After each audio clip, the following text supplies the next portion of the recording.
Hey folks, as we do here on Fridays, I'm going to give you an in-depth overview of my over $370,000 stock portfolio, generating that juicy passive income, those dividends, which today equal about $850 a month or annualize about $10,200. Now, before we take a look into the portfolio, first and foremost, because I've been kind of pushing this bearish sentiment with inflation out of control, geopolitical tensions and wars and all this crazy stuff, I've been relatively bearish on the general markets, but there are parts of the market that are excelling right now, and there's always places to park capital to get a return. And that's what I want to talk about, is those sectors, those stocks, what trades that I'm looking at. And then finally, guys, we'll take a broader view of the market, see what's going on today, and then we'll reveal the portfolio itself. So if that's a conversation you appreciate, obviously hit that like button. But first and foremost, an underlooked sector of the market that's excelling in this inflationary environment, and I thought would have been hindered by a lot of the inflation coming into the food market. I mean, food is hitting record highs that I've never seen in my entire lifetime on this planet. Wheat looks like it's in a bubble almost, and these kind of agricultural stocks are taking great advantage of it. Here's one called Bunge,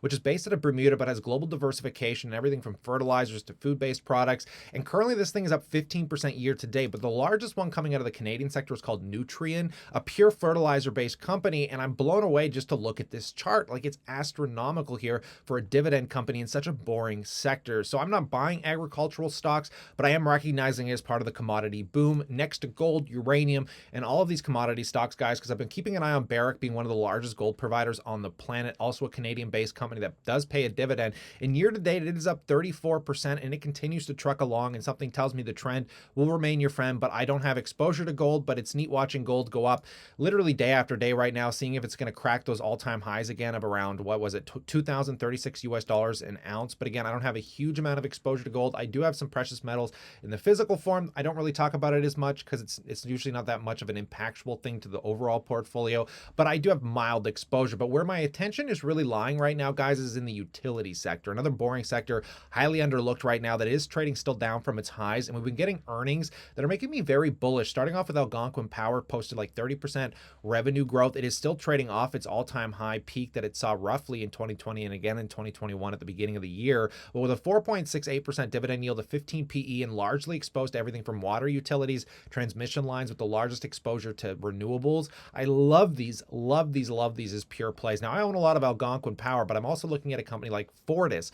Fortis has been doing phenomenal, probably one of the better performers, but with a 3.55% dividend yield, also large renewable exposure. I love these over, say, something like Enbridge in the Canadian sector. Enbridge, a lot of people keep telling me, oh, it's diversified outside of oil and gas and pipelines. But when you look at the revenue, and I just went through their entire revenue guidance and what they posted for 2022 or 2021, and they still have most of their income coming from gas and oil. And as much as oil is exploding, I don't want that much exposure for the long-term aspect of my portfolio, guys, because I really feel like that these smaller cap utility companies that are trading between the $10 and $30 billion range have much more growth potential for seeing actualized value coming out of the renewable space, whereas these large oil and gas companies, they have a really small segment to renewables, but even if they double the renewable sector, it doesn't come close to the income oil and gas is producing. And unfortunately, Enbridge has been slowing down. The dividend increases have slowed down drastically. And again, for me personally, I'd rather take the lower yield and get something out of like Fortis here. But moving out of the kind of utility and energy sector here, folks, I'm also still keeping an eye on these incredible growth stocks. I feel like outside of commodities, growth stocks have been in this falling knife trend because all the hype is completely wiped out of the market. And with things like Shopify, especially here, we still haven't found a bottom. And the only thing people can value these things now on are their price to earnings multiple. I mean, look at that. From 2020 and the pandemic completely wiped out all of that hype here, guys. So if Shopify continues to drop, it is one of these companies on my strategic buy list for the turnaround play. And my turnaround play is basically just waiting for market sentiment to change and these things to spike up dramatically. I'm probably going to lose out on some of the upside potential from here because these things could just immediately jump 20, 30, 50% for whatever reason. But I just want to be sure that the sentiment feels like it's changed rather than buying it and continuing to watch it fall for the foreseeable future. Because right now, guys, I mean, you have to be super patient, because if you've bought in this anytime within the last 3 to 6 months, you're just feeling pain, right? Same with PayPal, another incredible buying opportunity here that still continues to be a falling knife and still hasn't found a bottom. And along with BABA, these are all growth companies on my buy list, but I really thought BABA would have bottomed with all the political shift switching over to Russia. Canada, and I thought that China would have started seeing some income potential come back in for certain equities like Alibaba, but apparently not. So I'm still got to be patient here. We'll see when the bottoms come in, but we're not there yet. Now, going into the auto sector, some intriguing and funny information here, guys. Rivian and GM and Ford and Tesla, all these companies are selling off, and I feel like we're going to start seeing more headwinds because of supply constraints, commodities going up. It's making vehicles more and more expensive. The used vehicle market continues to go up in value. And I just thought this tweet was hilarious because somebody using Joe Biden's Twitter said Ford is investing $11 billion to build electric vehicles, creating 11,000 jobs across the country. GM is making the largest investment in history, $7 billion to build electric vehicles, creating 4,000 jobs. And I really think this truly shows the disconnect between governments and almost a lot of individuals on how advanced Tesla is growing in comparison to these companies. Because Elon posted this hilarious response saying Tesla has created over 50,000 US jobs building electric vehicles and investing more than double than GM and Ford combined. FYI to the person controlling his Twitter. See, I think people always compare Tesla to these other auto companies, which I'm stating I think it's going to go well beyond because of all the other facets of their business, but they are investing so much capital that investment return, I guarantee you, is going to be much greater than many of these car companies combined. So I just thought this tweet is hilarious and just shows the disconnect between what's going on in the politics view versus what's actually going on in the business world. Now, before we look at the portfolio, guys, with all of my exposure to these companies, let's just take a look at the markets. Where do they sit today? Well, again, mostly flat. It seems like we're bobbing up and down if you're holding those premier-based companies like obviously Google, Johnson & Johnson, Pepsi. Most of the large tech companies still kind of downtrending, but finding a bit of a flat line over the smaller cap speculative investments. And again, we're not talking about Shopify or Baba. These are primarily just those top 10 weighted S&P 500 companies, because even Facebook seems to have found a bottom here. And again, the utilities have been coming back pretty nicely from their lows, primarily because earnings were much better than people were anticipating.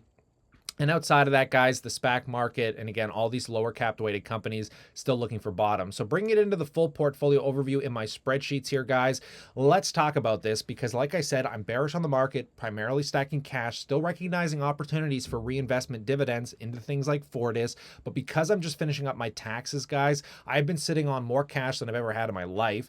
In the emergency fund, I've kind of posted up that I have about $20,000, and that's leaving a ton of bleed room because I got corporate taxes come due in May. I've got personal taxes coming due by the end of this month, along with like HST and just sales tax because I'm self-employed.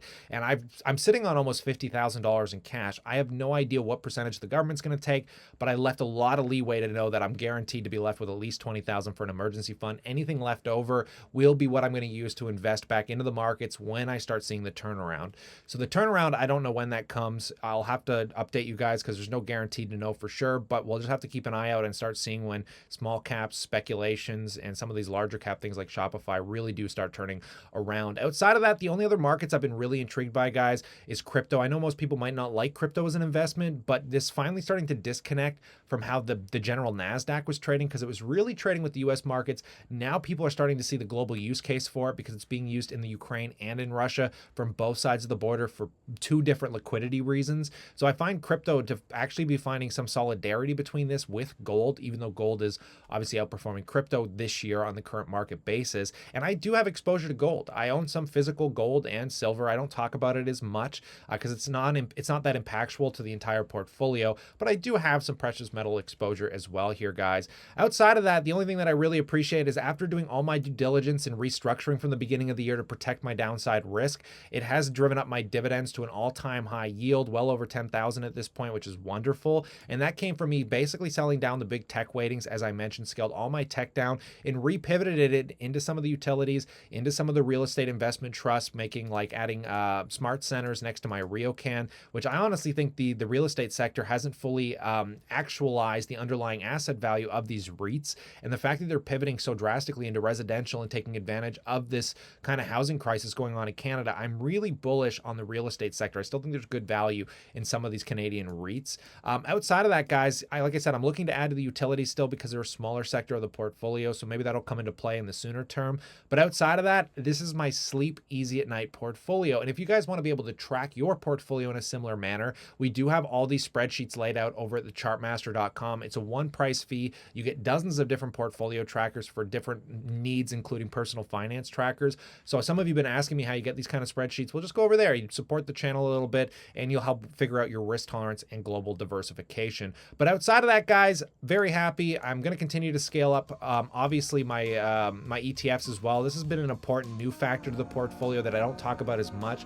I think most investors should be ETF investors, but I really focused on VYM for dividends, and I'm going to continue to add to VOO. Sorry, that's not my VOO position. VOO is over here. For the first time in my life this year, I've weighted 10% of my portfolio just in ETFs. That's a trend that will likely continue moving forward, but for the time being, folks, that's where we currently sit coming into the beginning of March. And I pass the question off to you. How do you feel about your portfolio? What are you buying? What are you selling? Where do you see value in this market? I would love to hear about it in that comment section below. But most of all, stay safe, stay diligent, because my God, inflation is in a peak, and just this market in general is something I've never experienced in my lifetime. So there should be a lot of learning lessons for everybody through this, and I look forward to seeing how the market unfolds. So stay cool, stay awesome, and as always, I look forward to catching you in the next one.